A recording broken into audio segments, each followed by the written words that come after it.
You know, it is that time of year. The holiday season's fast approaching. And of course, that means many people are opening up their wallets if you still carry one. But of course, with high inflation and tight household budgets, keeping a close eye on your spending is key. So principal and founder of Rubach Wealth, LK Rubach, joins us live now with some tips on how to manage your holiday spending. So LK, what's the single most important part of holiday budgeting? Well, honestly, keep it simple. And you were talking about organization and so on. The same thing applies for finances. Keep it simple, dial it back, understand that, I mean, in fairness, not everyone will be affected the same way. Inflation, interest rate hikes, etc. Those are here, and they don't affect every Canadian the same way. But every Canadian, it doesn't matter how affluent you are, you need to dial it back, simplify. And remember that the holidays is not just about buying, and we need to cut back on the madness of shopping. If COVID didn't teach us that we really need a lot less than what we want, I don't know what needs to happen for people to understand that it's best to not go out and buy stuff, because the remorse in January is not worth the crazy frenzy shopping. Yeah, we learned a lot of sort of public health lessons during COVID, but we also learned some financial health lessons, just like you said there, LK. And that's a really good point there, because, of course, the thing is, though, you know, the holidays, it's really kind of not a time when most people do actually show financial restraint. You kind of get caught up in it. There's the social pressures, that kind of thing. So when it comes to your actual financial limits and situation, how important is honesty in all of this sort of big picture?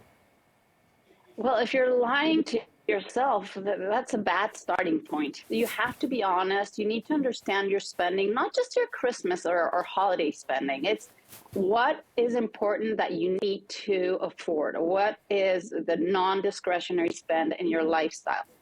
After that, you know, that's rent, healthcare, you know, the basics, you know, is stuff for kids for school. Those things you can't really bypass, but that extra purse, that extra toy, that extra stuffing that goes into the sock, do you really need it? Or is that something that you're just buying to make more bulk, you know, in the gift situation, and then it's going to go in the garbage?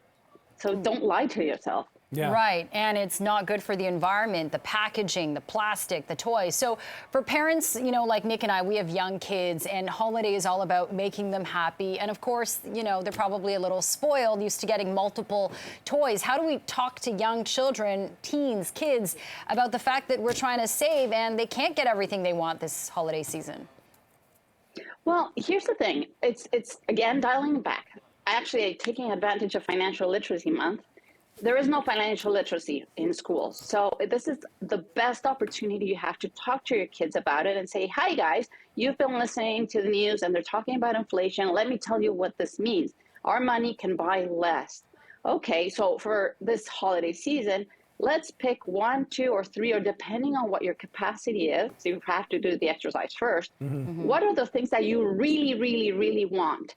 And if they're a bigger price tag, well, maybe you do it as a gift exchange and you chip in and you make it a fun adventure and you involve the grandparents.